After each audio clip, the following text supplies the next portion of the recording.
start.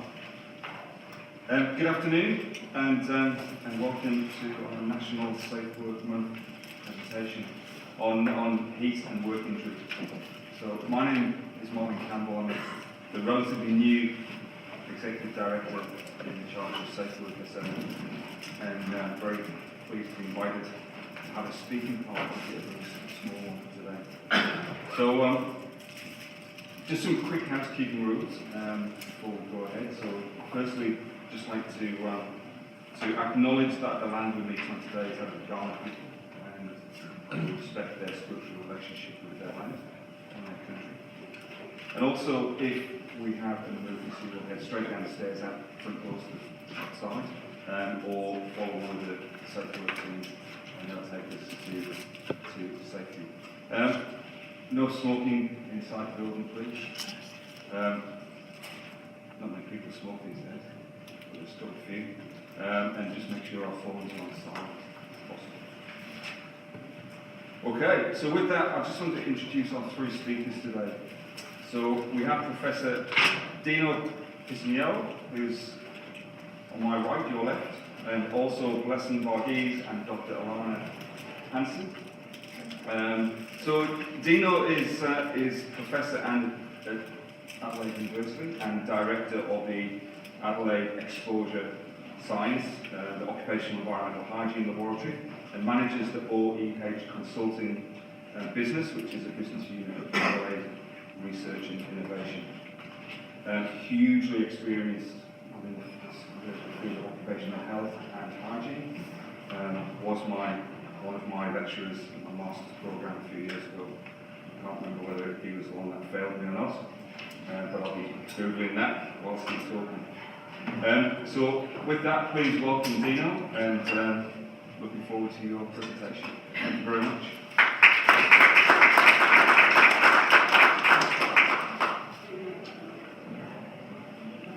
Thank you, Martin, for those kind words. I don't think I was the one who failed you. I think you did very well, actually. But thanks again for the invitation to contribute to Safe Work Month. Delighted to be here along with Alana and Lesson. We've got a fairly full program of the session today, so I'll just launch into it fairly briefly and perhaps tell a story or two. So just in terms of the structure of the session today, I'll say a few remarks about the topic, which is heat and work injury. Injury as distinct from illness, although there obviously is an overlap. Now, perhaps I should ask you, what sort of injuries could occur in hot and humid weather? As distinct from illness, yes? Sunburn. Sunburn, yes. That's it. That is certainly an injury that can occur. Anything else? Hot equipment, yes. So, when you're in hot sun, the equipment gets hot, and that can alter your behaviour, and so an injury could arise. Yes. Anything else? Dehydration. Dehydration. Okay. How does that lead to an injury? It leads to body failing to function properly as it should do, and can lead to acts or incidents that can cause injury. Okay, so I'll get on to that in a moment, but thank you. Dehydration is a factor. Anything else? Yes. Any injury through a loss of concentration, so guys operating plant or machinery, and Yeah, very important. Operating a power tool, driving a car. If you're not concentrating, things can happen. Certainly, there is evidence that road accidents increase in hot weather, for example, and we've got other data that shows certain other types of injuries occur as well. Anything else? Heat stress, heat exhaustion. Okay, now they're the illnesses. I just want to distinguish those, but they're related in some regards to how we function. And obviously, if you're exhausted and you collapse, you might fall down the stairs and so on. Okay, so they're related. Anything else? Delayed reaction, so loss of coordination. Yep. Okay.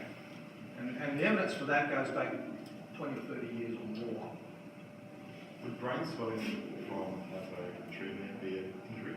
So, Would brain swelling from hyponatremia be an injury? yeah, it's probably more considered an illness. Okay. So some other examples would be if you've got sweaty hands and you lose grip. In fact, your grip does reduce in hot conditions anyway. You might have perspiration, which interferes with safety goggles and so on. There's a range of these things which are associated or could be secondary to an injury, and perhaps we don't recognise that in relation to hot weather. So this stuff doesn't always get recorded in the way it should in workers' compensation data, and it's something that needs to be addressed, and there's a message about that coming up.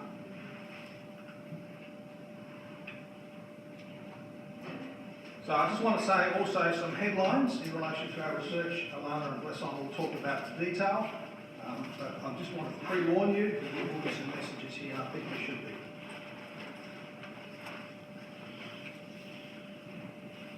Blesson's going to talk about the findings from the workers' compensation data, and Alana's going to talk about the other data that we've been using to look at this relationship between heat and work injury.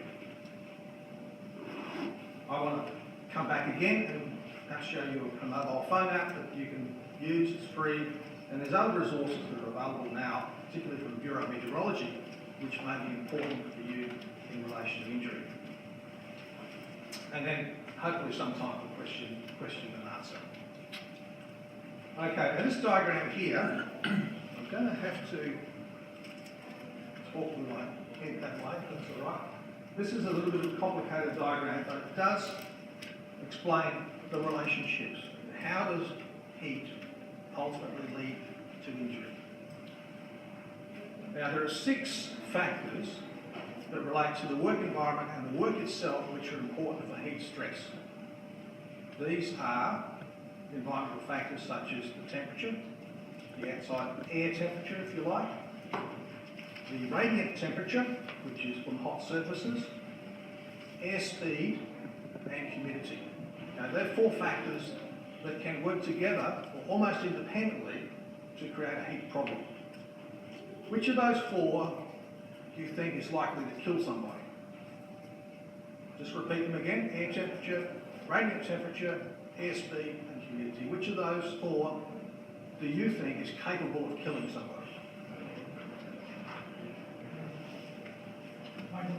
Sorry? Radiant heat. Radiant heat, yes. Humidity. Okay, maybe not. Say no to that one.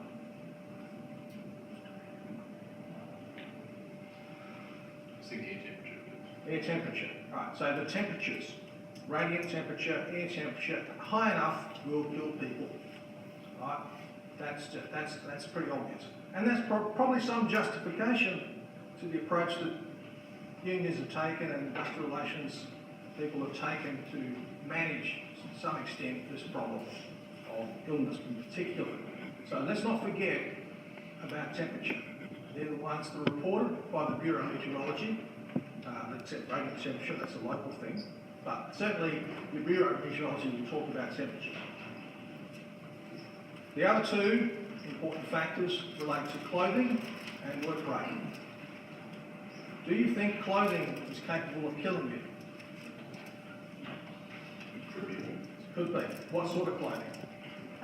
Well, if it's 45 degrees, I'm wearing a woolen jumper and woolen pants and an overcoat, and then it's going to add to your internal heat and you'll die from heat stress. So look at that picture on the banner there. Some guy wearing a plastic suit. How long do you reckon he's going to last? Or she is going to last in that environment, even at moderate temperatures? 10 or 15 minutes. Maybe a bit more than that. Now, I'd say a couple of hours max, depending on what he's breathing temperature. Okay, so certainly people wearing impermeable suits are a special case, and that's enough. Because our body generates heat. It's got to go somewhere. If it doesn't go anywhere, we're in big trouble. The body core temperature rises, and then all sorts of problems occur. What about work rate? What about physical work? Is that capable of killing anybody? And With a combination of heat. fitness, yes. So it might have elite athletes collapsing. Yeah. Yep. So yes, work rate is an important consideration. And if you think about the factors that are most important, I'd argue that the temperatures, the clothing, and the work rate need to be fundamental to any discussion about this.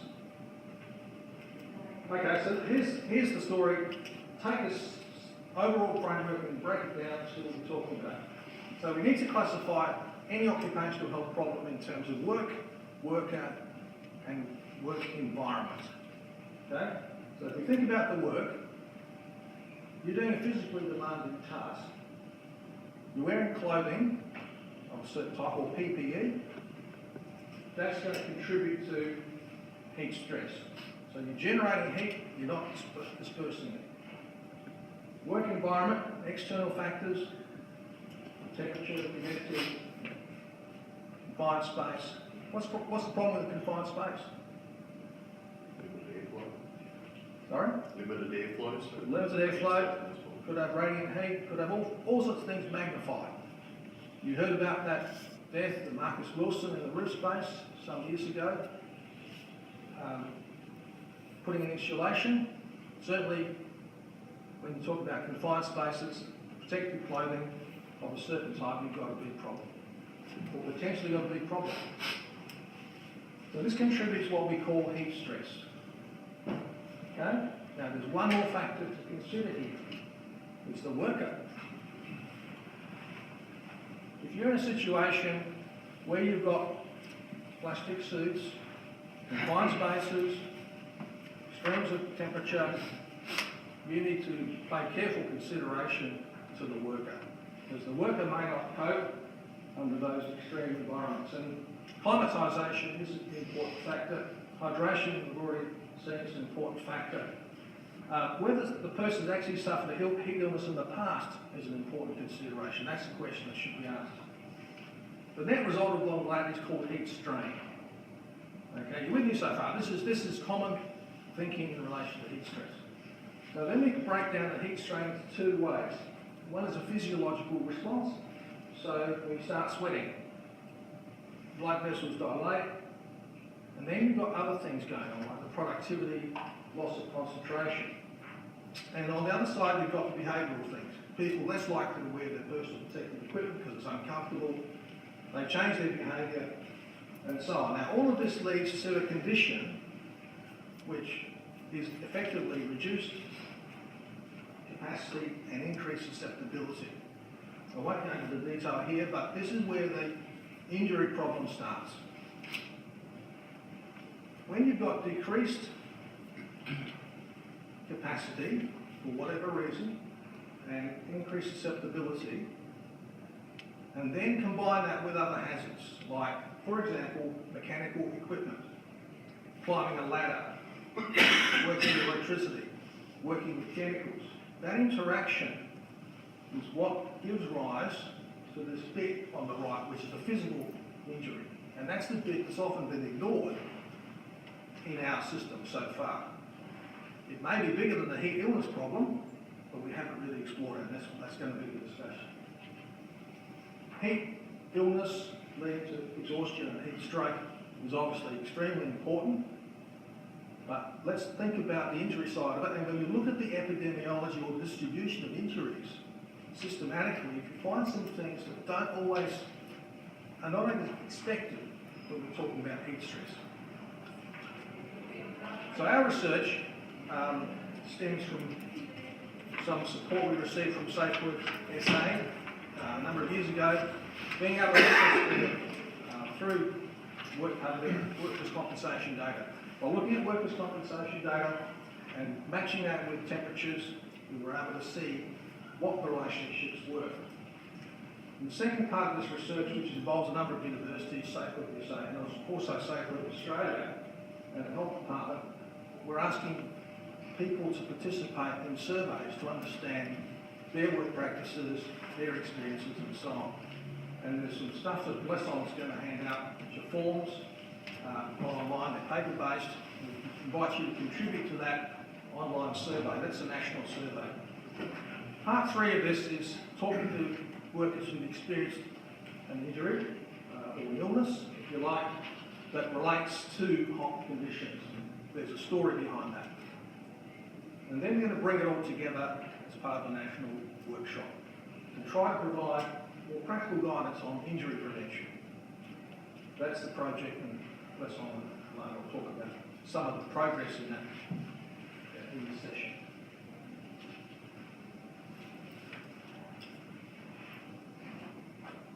Okay, so what's the evidence base for all of this? We're drawing on workers' compensation data. We've also been drawing on ambulance call-outs and hospital data, and linking that to Bureau of Meteorology data.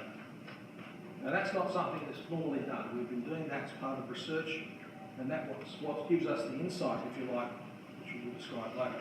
We're also, as I mentioned previously, looking at surveys, interviews, and complaints data from State PSA. So the key messages, if you look at the relationship between injury and temperature, you do see an increase. That's what some people might expect. How that actually unfolds, unpacking that is another thing. What we need to be careful about is not just the air temperature, but also the experience in air temperature, which is the kind of heat wave story. If you're tired because you can't sleep the night before, it's the hot conditions, that contributes to susceptibility, that may contribute to injuries. So you need to think about both. Interestingly, as far as the injury problem is concerned, the problem is greatest in moderately hot conditions, not extremely hot. Indoor workers, as far as injury is concerned, are as susceptible as outdoor workers. So that's sort of a little bit unusual. Most people think about outdoor workers are the ones who've got the problem. Indoor workers, in terms of injury, and our data are also showing up. So what we're seeing on that schematic I showed you earlier is a condition which increases susceptibility, and that occurs prior to illness. We don't think about it, we think we're normal, but we're not. So preventing heat-related illness is not going to necessarily prevent all of the injury. The injury starts first. And conceptually, most people are comfortable with heat stress and heat illness, but are less aware of this issue of injury. So that's the message we want to get across in here. We don't have the full story. It's a complicated thing. When I first started teaching occupational hygiene 30 years ago, and coming from a chemical background, I thought chemicals was complicated. Lots of chemicals, they all interact with the body in different ways. You've got different routes of exposure, inhalation, ingestion, and so on. How much more complicated could heat stress be? After all, it's only one hazard, sort of infrared radiation, if you like. You can only be exposed effectively through the skin. All right, so I thought, and the workers' compensation data at that stage were telling us that heat stress was a relatively small contributor to injuries or illnesses, but now we've got a different picture, and I think that's what you've got to try to pick up from today. I'm going to finish off again, and just the message here is think more broadly about heat as a factor in injury prevention. If you're serious about injury prevention, you need to think about heat more broadly and use more information than what we've currently been using to judge the risk. Okay, I'm going to hand over to Blesson now.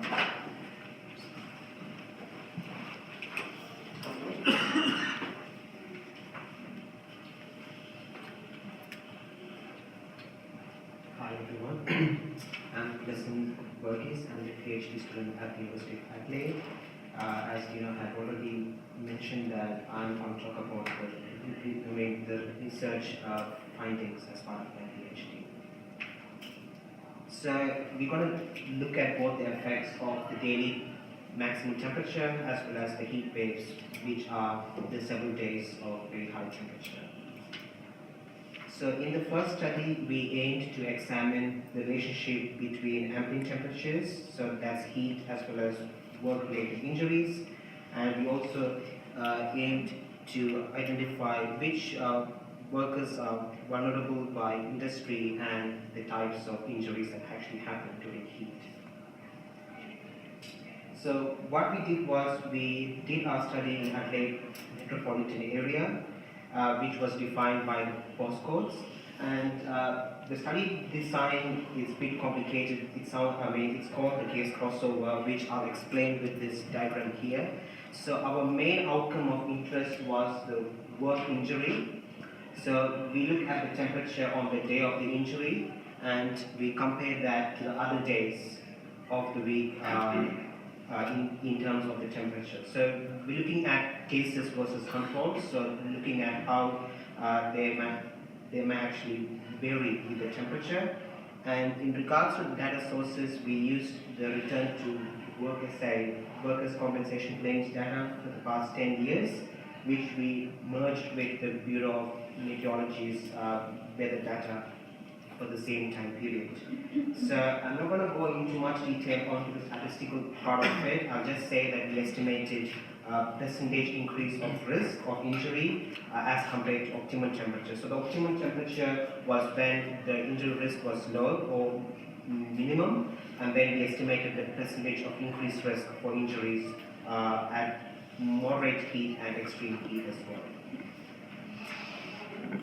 So in regards to the risk assessment, we know that injury occurrence is actually influenced by worker characteristics. So it could be the gender, the age group of the worker, as well as the experience of the worker. And in regards to work characteristics, we examined the types of occupation as well as the types of industry that the worker might be employed in, as well as the physical demands of the job, the hazards that are present within the workplace, as well as where is the work performed. Is it performed outside or is it performed inside? And finally, we also looked at work environment characteristics. So is the work site located in the CBD or is it in the suburbs? As well as the size of the business. So is it a large size business or is it a small size business? So I think it's very important that we consider all these factors in regards to occurrence of injury to complete the whole story. So first of all, so over the 10-year period, we had over 200,000 claims for Adelaide metropolitan area, and most of the claims were due to injuries, and most of the claims were among men. In regards to occupation, it was the laborers and technicians were making most of the claims. Looking at the types of industry, community services and manufacturing were the two common industry for the compensation claims. And most of the claims came from large size businesses. And this agency of injury is the object that was involved in the accident. It was non-powered hand tools and equipment was causing most of the injury, with affecting upper limbs as the location of injury, and body stressing was the main cause of injury that led to traumatic joint or ligament injury. So this is just a snapshot of data set for the past 10 years. So just to recap on what we aimed, so the first aim was to examine the relationship between ambient temperatures and work-related injuries. So as you can see in this, so in this graph here, so what we're seeing here is, so this is the curve of the injury risk. So you can see that with the temperature going up, you can see the risk is actually going up, and the 25 degrees is where the risk is lower. So that's what we can see from the graph. And I'll also highlight that around about, so we define extreme heat as 40 degrees or so. So when you do the max, it's around 30% increased risk at the very extreme temperatures compared to the 25 degrees. So the second aim was to identify vulnerable workers and industries and the types of injuries. So what we found was this is during moderate heat, so there was a 9% increase in risk among men and 7% for females. If you look at the age group, it was young workers, so there was a 16% increase in the injuries, and for experienced workers, it was about 9%. If you look at the same figures for extreme heat, which is around 40 degrees in this study, we can see there are comparable effects among both men and women, and you can see for young workers, there's a big rise from 16% to 51% of increased risk at the extreme heat. So looking at the work characteristics, so during moderate heat, we found that there was a 79% increased risk of injury for those in electricity, gas and water industry, and a 20% increase in those in the transport and storage industry. So the types of occupations that we found had very increased risk were electrical and warehouse workers, those in both medium and heavy demanding jobs, as well as those where work is performed inside as well as multiple locations.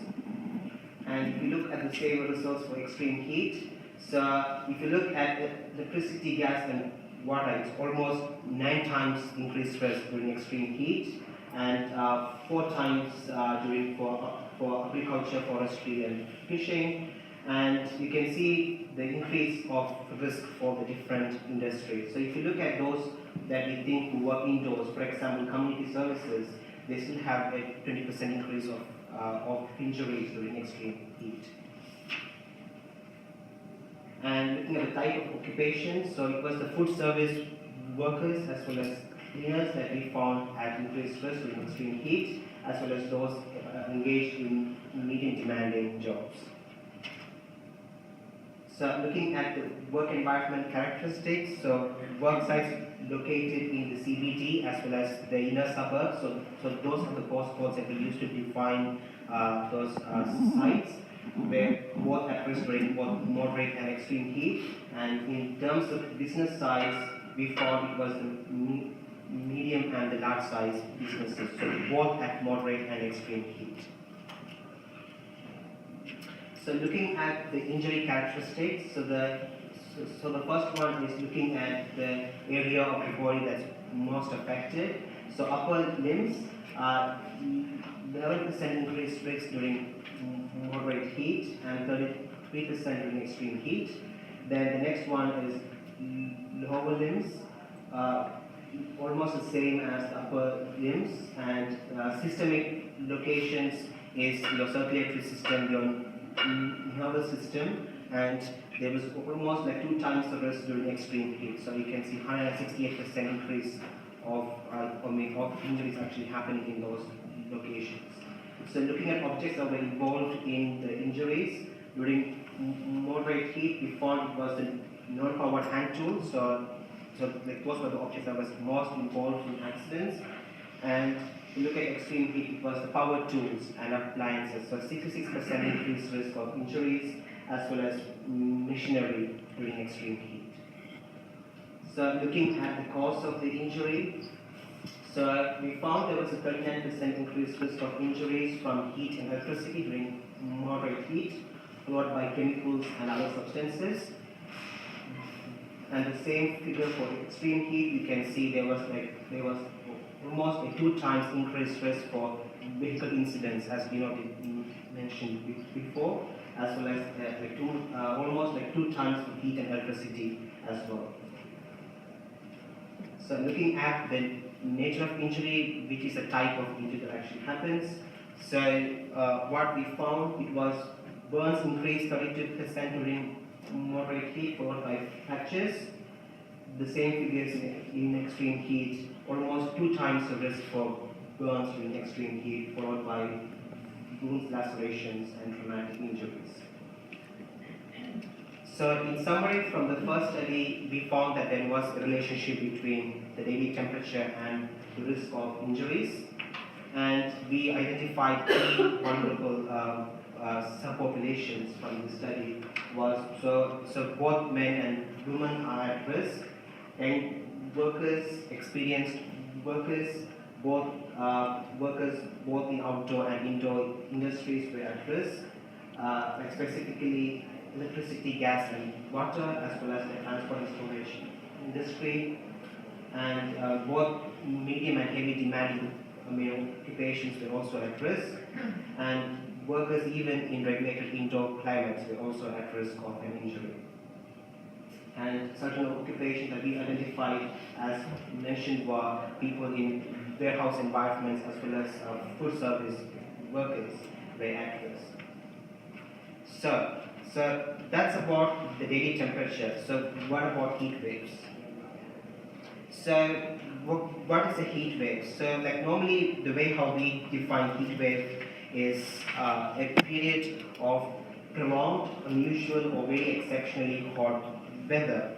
And each year the health officials or policy makers get asked like how do we define the heat wave, and they get asked a question, what defines prolonged? What defines excessive heat, or why should it matter, or what should we consider as well? And these questions are coming from because what might be a heat wave in Adelaide may not be heat wave in a tropical or a subtropical climate. So because of this reason, there is no one way of looking at what is a heat wave, and that's the issue that we were tackling as well. But the Bureau of Meteorology, they came up with an idea, or they came up with a tool called the excess heat factor. I'm not sure if you're familiar with this. So they came up with this metric that could be applied across the country. So that's not just looking at the temperature, but it's going to be applied for the location. So what might be a heat wave here? If it has a similar condition in another place, it will also be called as a heat wave as well. So the way how the Bureau calculates the EHF is by they take the average of the temperature for the 3 days, and then so that's the equation that they use, and then they compare that to the very hottest days of that location. So say if you're taking Adelaide, so they take the average of the 3 days and they compare with the very hottest days for that specific location. And then the second bit of the formula is they're still taking the same average temperatures and comparing that to the past 30 days to account for acclimatization. So what they do by this is, so then they combine these two equations to give the metric or excess heat factor, and it's a measure of heat wave like severity that is specific to that location. And so to put like simply, so the more unusual the heat is, so the higher is the severity value. And the advantage of this tool is that it can be applied to any location across the country, because they're looking at what is too hot in that area, as well as how does it compare in the past 30 days. So they use the values and the calculations to produce this map. I'm not sure if you've seen this map, but this map was shown at the start of the year when the news was that Sydney and the East Coast were having the heat waves. So you can imagine that the coastline having a different temperature to what we feel inland. But based on this map, you can see that all of that state is actually experiencing some sort of heat wave with the different like severity of low, severe, and extreme intensity. So where can you find this? So if you go to the BOM website, if you go to Australia at the top, click on there, you come to this page where you can see forecast heat wave at the bottom there. If you click on there, you come to this page called Heat Wave Like Service for Australia. So what they do is they give you the assessment and a forecast for a 7-day period or so. So the first one you can see is so this is from last week for like Sunday, Monday and Tuesday. Then if you click on the heat wave forecast, you can see the next 3 days or so. So from Tuesday, Wednesday and Thursday. And then if you like scroll down, you can see another 3 days forecast of heat waves. So this is what the Bureau has done in the past couple of years, and it's been active in terms of heat wave forecast. So we use this metric as well to assess how heat waves of the different severity might affect workers, as well as to identify which workers were vulnerable. So we use still the same data set, so we still use the compensation data as well for this part of the study as well, but we also got access to the work-related ambulance call-outs as well for this study from SA Health. And so these are the Bureau's categories for the heat wave. So they have the low intensity heat wave, moderate intensity, and the high intensity. So in regards to the statistical aspects, so what we did was we compared the low intensity heat wave versus no heat wave, moderate versus no, and then the high intensity versus no heat wave. So over the past 10 years, we had, if you sum up those top columns there, so you can see there were 144 days of heat waves, so of which 118 were defined as low intensity heat waves, 19 were moderate intensity, and 7 were high intensity days. And you can see the corresponding daily maximum temperature and the minimum temperature on those days as well. So this is just looking at the heat wave days in the warm season, so that's between October and March for the 10-day period. So the first aim was to assess what extent the heat waves affect workers. So in this graph, what we find is that the risk of injuries actually go from low to moderate, and then it declines at the high intensity heat waves. And we obtained a similar sort of story from the ambulance callouts as well. So whereby you can see it's going up from low to moderate and then declining at the high intensity heat waves. So in regards to which workers were vulnerable, so during moderate intensity heat waves, we found there was an 8% increase in the compensation claims and 10% increase for injury claims. And if you look at the types of workers, so those in indoor industries, 9% increased risk. Men, again, medium-sized businesses, laborers, and in contrast to the previous study, we found it was the new workers, 31% increased risk of an injury during heat waves. So in summary, we found there was an increased risk of injuries during moderate intensity heat waves, and we identified some vulnerable groups of injuries. So it was men, new workers, and those involved in the indoor industries, and specifically manufacturing industry were at risk even at low intensity heat waves. Medium-sized businesses as well as those exposed to electrical hazards were at risk of an injury. So just to put the two studies together, we found that both the single hot days as well as the consecutive hot days or the heat waves are very important for work-related injuries, and it's important that workplaces would have to consider the health and safety of their workers during heat waves. And just to finish off, I would stress that we all look out on the website for the heat wave maps, because it gives you a forecast and assessment of the heat waves in this upcoming next summer. Okay, so that's all from me. I'll hand over to Alana.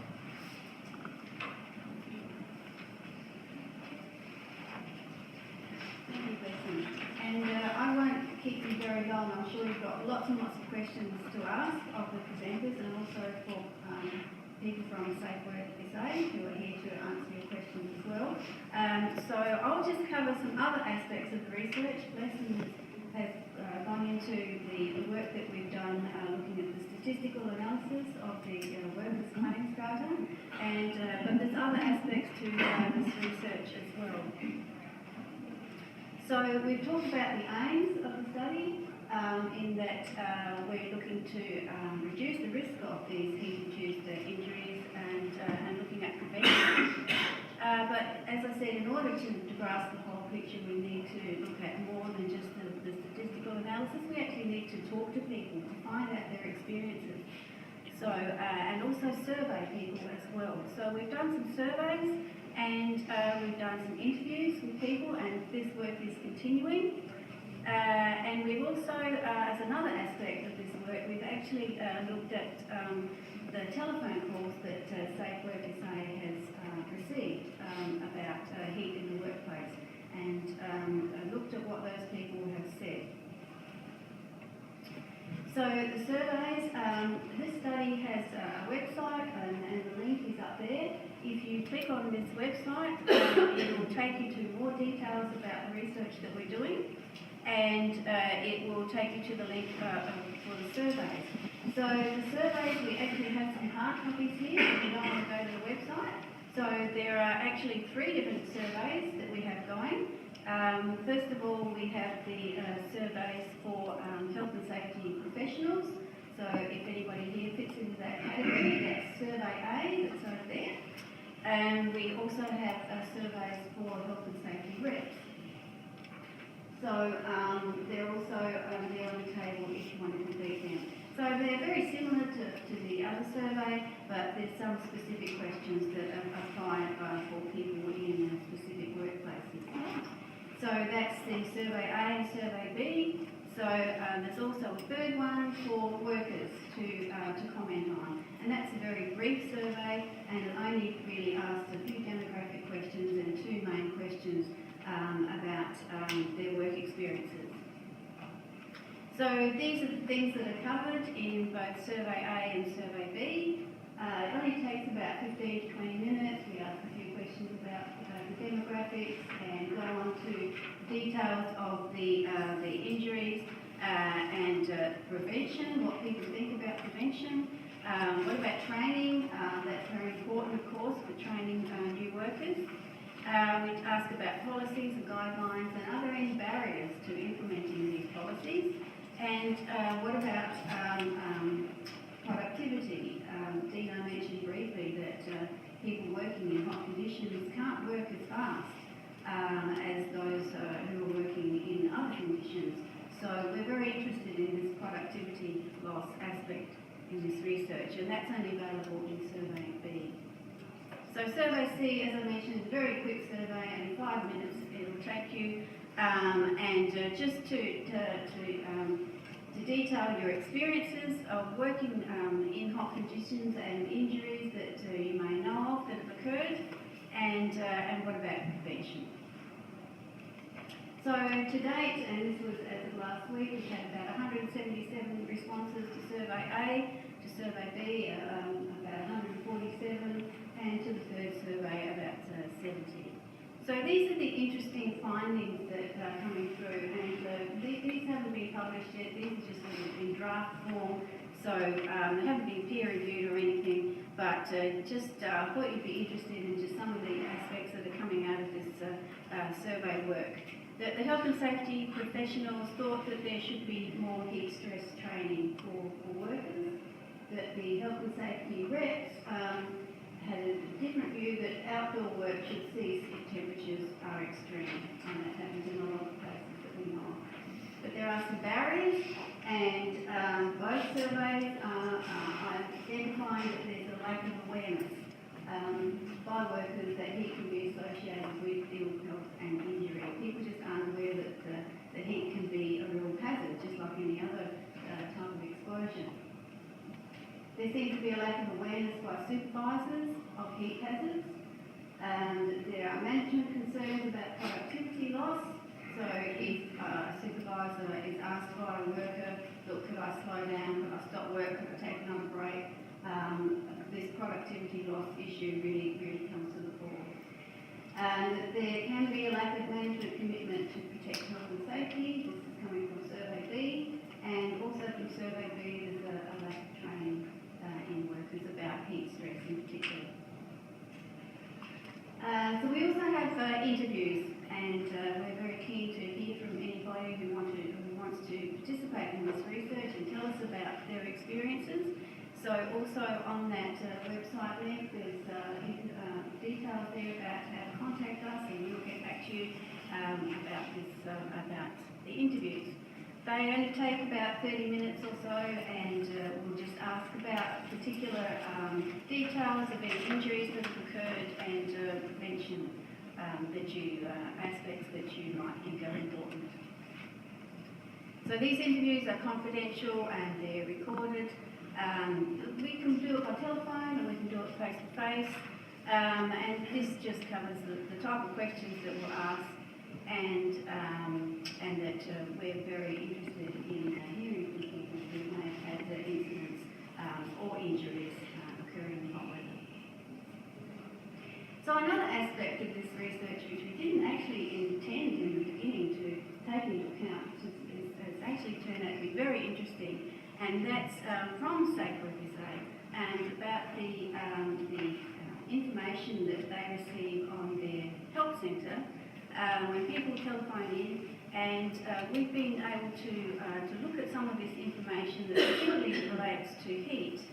And so we looked at the records that were extracted and compiled in a separate database, and we did some qualitative analysis. So we looked at the themes that were coming through from this information, and so what we found is that there's been about 118 heat-related calls from 2002 to 2016. Now, you may think that that's not very many, but this actual health centre, online health centre, was only really established in about 2009, so you can see that from 2009 there has been pretty much an increasing trend.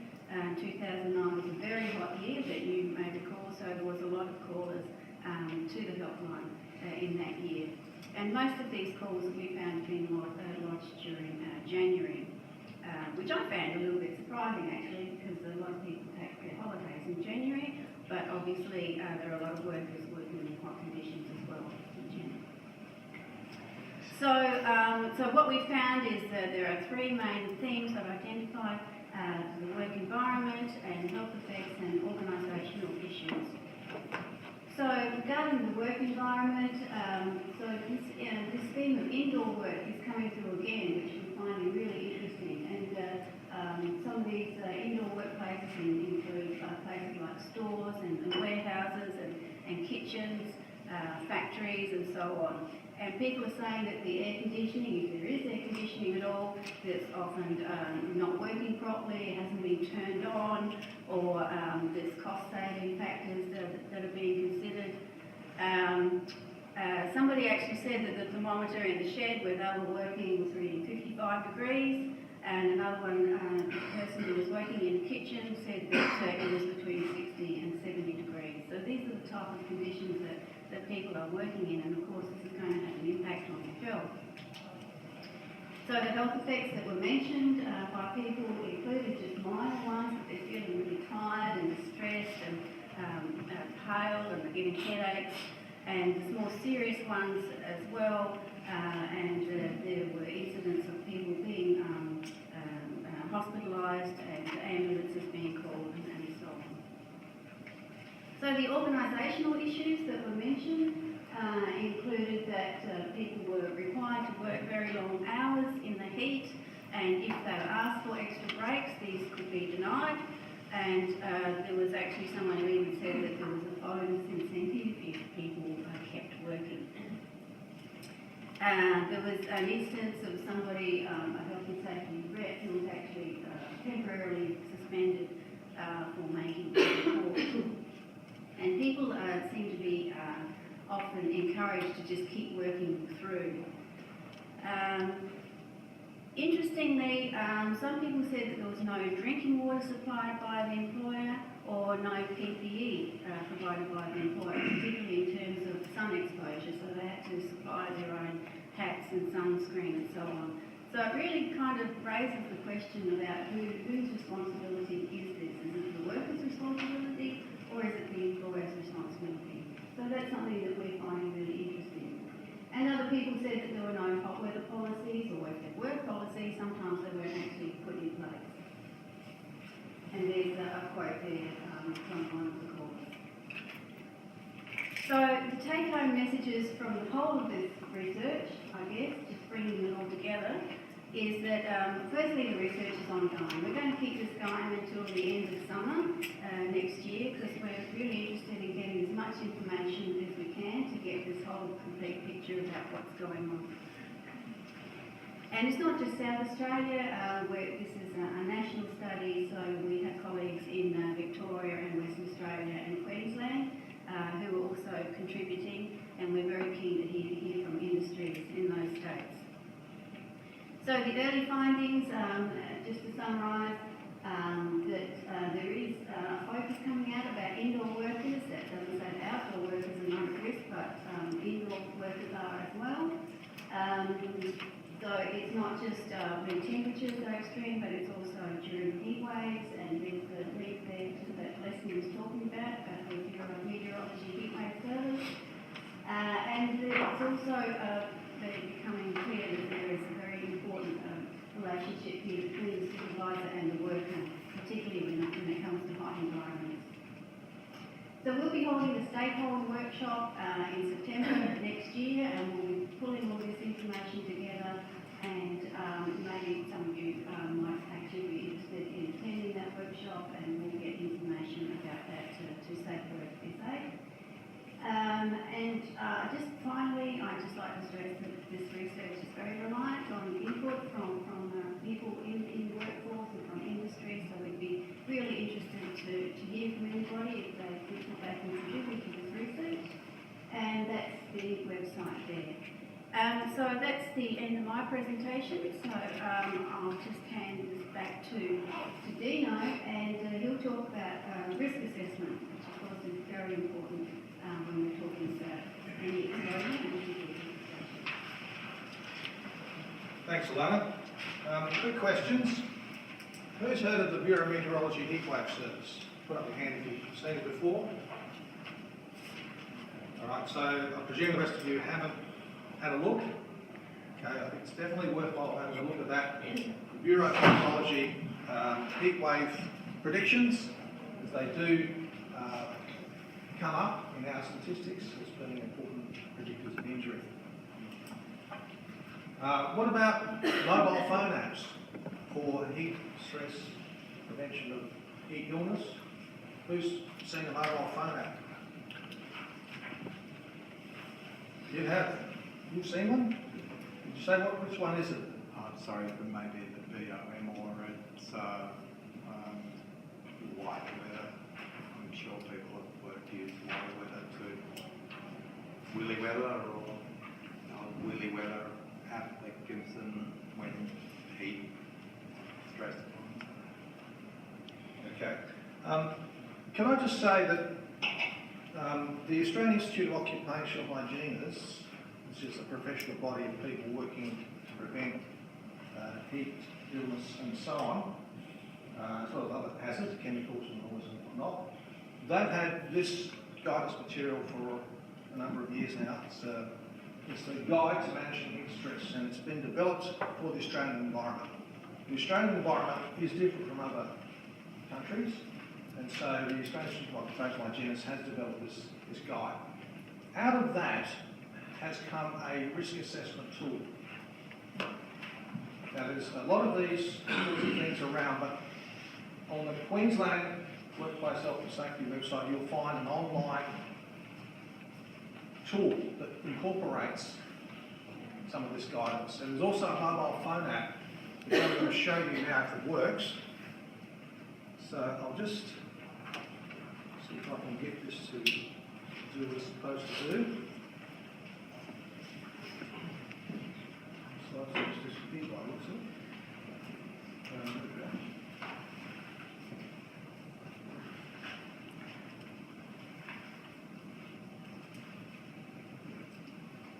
Technology is wonderful, isn't it?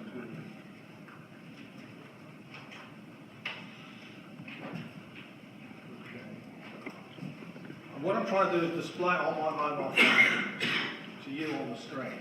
So maybe this will work. Okay, so let's get that up.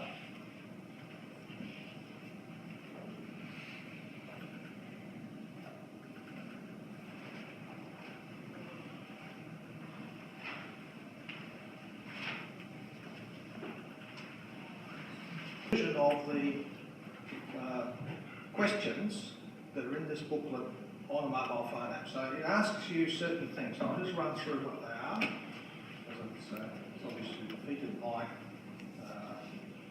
technology, if you like. So the questions are you exposed to the sun?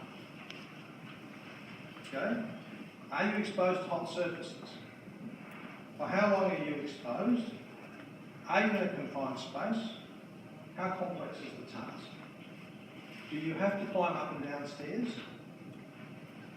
Are you far away from a rest area or close to a rest area? Are you close or far away from water? Are you wearing certain types of clothing, including those spacesuits? Has there been training? What about air movement? What about wearing respiratory protection? And what about acclimatisation? So there's a score that comes up out of answering those questions. You also combine that with the work rate. You know, the physical work that people are doing, is it light, moderate, and heavy? And then two factors that relate to temperature. The air temperature, which you can probably get easily, and humidity. Now that sort of information together gives you a score, which then relates to what your risk is. Now, there are recommendations then that come up from this mobile phone app, depending on how you've responded to all those individual questions. So it's not just telling you about whether you are high or low risk, it's telling you what to do about it as well. The other thing about this is that this has been designed for illness. It hasn't been designed for injury. There's some more work to be done with different kinds of questions that relate to injury. And we've sort of identified here, there's a lot of factors to consider. And this second version of the mobile phone app will probably be, I think, coming up with risks for injury as well. So watch this space in relation to mobile phone apps, websites, and so on. The take-home message is, for me, and for most hygienists would be, this is about education, this is about training. And not just training about illness, but also about these other things that relate to injury. And training that involves both the supervisors and the workers together. In order for this to work, supervisors have got to know about the workers and be able to recognise symptoms and signs and that sort of thing. So I believe that the training for this area should be combining the supervisors and the workers together, not just the supervisors isolated from the workers. There needs to be that kind of awareness. And as was mentioned by Alana, whose responsibility is this anyway? Everyone's responsibility. Everyone's responsibility. So if a worker says, you're asking me to provide my own water, you're asking me to provide my own means of cooling down, and so on, has that supervisor provided the right resources required to work safely? No. So I think there's got to be a shift in responsibility, and that comes from training in this area, I think. Anyway, I'm going to stop just right now and perhaps invite questions that Safe Work USA people can answer, rather than us. I've just got one in regards to this and all the other ones, but will the sites be put on the website on the Safe Work, and how do you access them? Because I've had a look for the other ones, courses, or the other similar things. Maybe we'll just provide information through Safe Work USA without accessing these websites already, or maybe it's already there, I don't know. Usually we put them up after Safe Work in events area. But previous years are still in the events area, so it might be these will be uploaded after they're all finished. Yeah. Suffice to say, you won't be denied information about where to go, either online websites to do your calculations or with the mobile phone app. There's a few of these around. They'll be put on the National Safe Work Month website, so when you went to book the session, we'll put the information there. That's the same place. Just one more thing. Safe Work Australia are producing a guide for working in hot conditions, and we've contributed to that, and there are some resources mentioned in that guide. That will probably be coming out before the start of summer. Is that right, Shelley? That's the aim. That's the the aim. aim is to get the draft out before the end of summer. So there is something there coming up from Safe Work Australia as well. Yes. What a question for Western. That's all. Yeah. You said that during extreme heat there was less chance of injury. In one of the slides compared to moderate heat. Is that due to your any sort of analysis of whether there's industries that stop work or reduce their work rates, and that might be influencing why that's occurring? And one of your last graphs would be yellow and red. Is that sort of thing?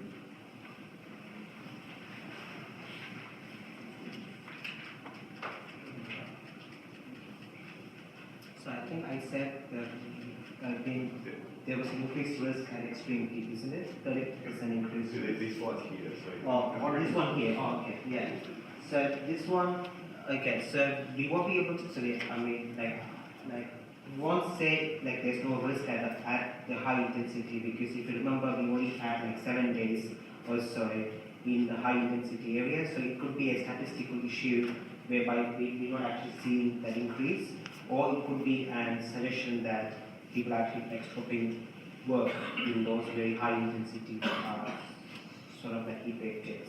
So that's why we're actually going to investigate this further to see if that's the case. Is it just a statistical issue why we're not seeing it up, or is it just people stopping work? So yeah.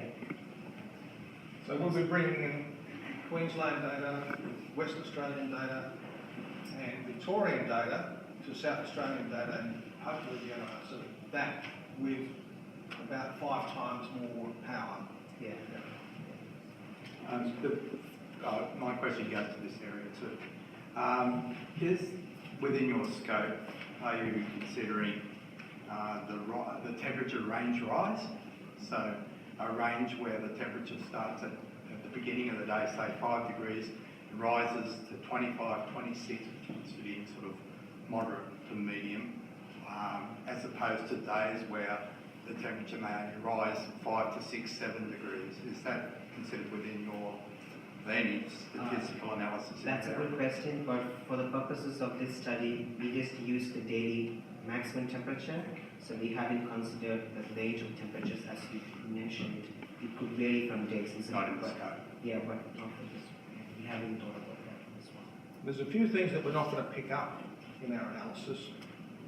For example, if you're working on a roof and you've got glare coming from the sun, you may well have an injury as a result of that. And so that's more likely during summer. And what we could do theoretically is look at the actual daylight hours and sunlight information. That's not easily accessible, and it's not always reliable, but you'd think that if you had a look at the relationship between sunlight and injury, there might be something in that category as well. I noticed from industry that a lot of strains occur August, September, where temperature ranges a great deal. So a lot of strain injuries occur around that time. Conversely, it's also footy finals times.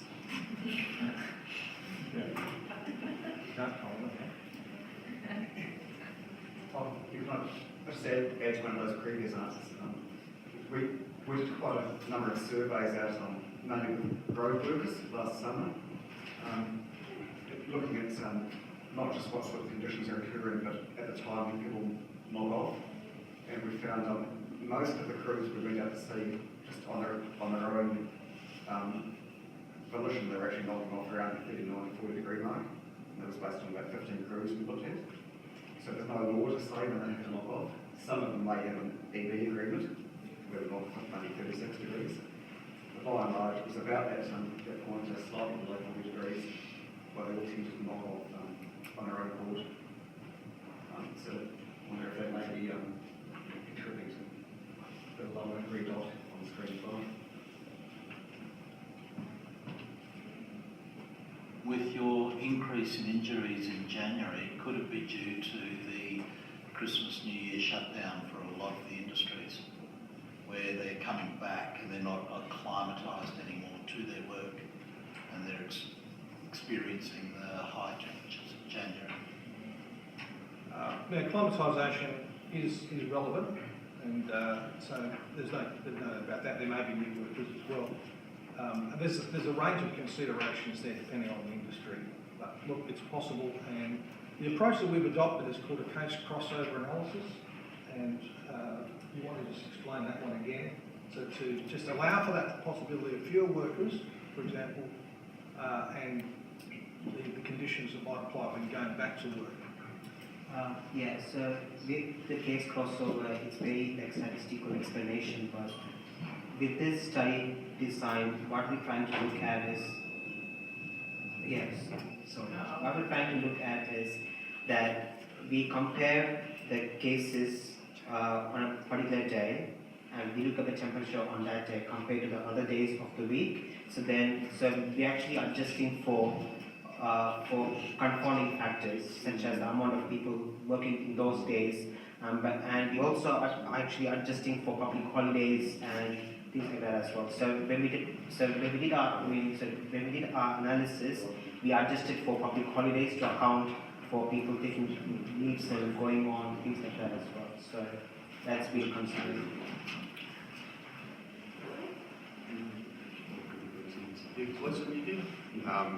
Narrow down a 12 p.m. to 2 p.m. window as highest incidence of injury. Did you draw any conclusions out of that?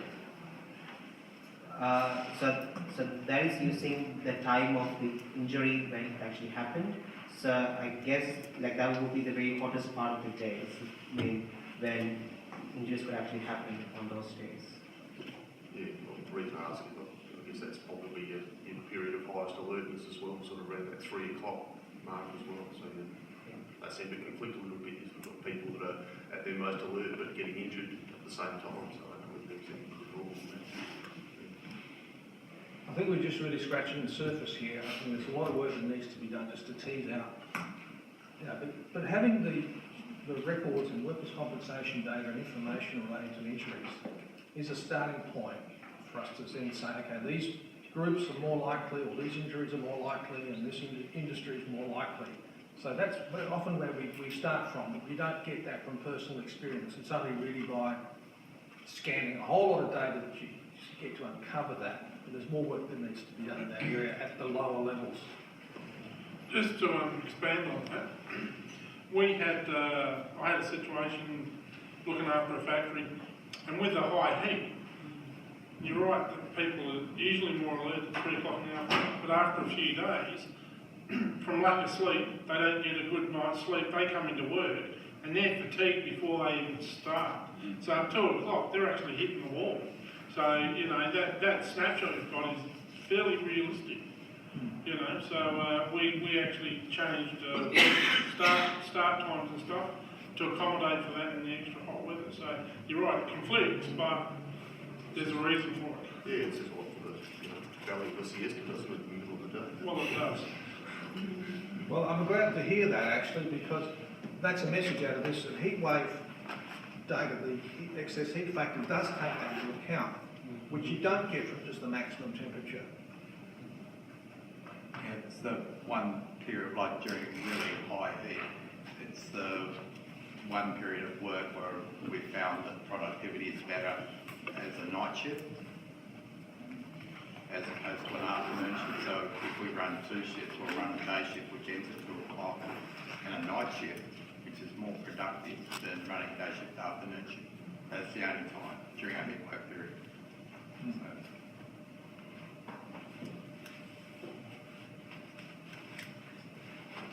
Yes. The finding that regulated indoor environments, people are vulnerable, that seems a bit counterintuitive, so I'm wondering if there's any experiential explanation for that in the audience? When you say regulated indoor environments, Yeah, you're talking about not air-conditioned ones, but regulated in the sense of warehouses and things like that. You had regulated indoor environments came up as being high risk. Yeah, which is counterintuitive, isn't it? And Yeah. unless I've misunderstood what you mean by regulated. Okay, so regulated indoor climates like do include workplaces that are actually conditioned, and it does sound a bit counterintuitive, but there has been a lot of research talking about how people are getting, used to the air conditions, and when they just have to go outside, they can't bear it because they're getting used to the, indoor environment that is like well in the air condition. So the study was saying that people have to take care and caution. So even those who are actually in the air conditioned environments, they still have to take caution as well because they spend a lot of their time being indoors. They are also at risk as well. So that's a factor. Can I just ask also, how accurate do you think that category is? If they're calling it a regulated indoor environment, and some of the comments that Alana said, perhaps coming through the complaints, was that it might be categorised as regulated, but if the air conditioning is completely inadequate, Yes, I think the other important aspect I think we would appreciate is that we're looking at a population level data here. So we don't have information as in does this company is it like a condition or not? So we are relying on a big data set over 10-year period. So it could be the way how it's been coded, or it could be as a category as well. So I think that's where the scope in the coming years could be maybe doing a specific industry study or something at a particular site, looking for people's personal exposure as such to see how that would affect. But we're still certain that when we look at a population level, this is what we see, but we might be more certain if we do it at an individual sort of exposure level as well. It's interesting to point out too, the complaints data for people complaining about heat, mainly workers complaining about it in their workplace, for that 10-year period that was referred to before. I think over half of those complaints were actually from indoor workers, which was quite startling. And again, we went out last year to a number of factories just to find out what was going on. And we found, especially under certain types of aircon units, say under EVAC cooling units, for example, we were getting humidity readings of well over 60%.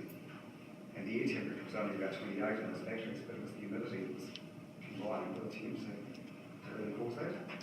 But I just found it really interesting that the number of complaints from indoors. Yeah, could I just make a comment on that? I've personally been involved with looking at a factory where the workers were supplied with air cooling vents, and as you say, they were rapid cooling. So when it was a hot and humid day, that created a problem in some respects because the humidity was not enabling the air conditioning to do the job. So the combination of heat and humidity was affecting workers. We were measuring heart rates, we were measuring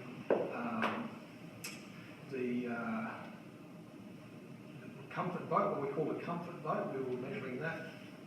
We were measuring visibly, any symptoms or signs that they had. We were going out and measuring everything we could. And clearly there was greater effect on the workforce under those conditions of high humidity. Fortunately, we don't have that much in Adelaide, but in other states there may well be those. And it's interesting to see what sort of relationships we get with Queensland, for example,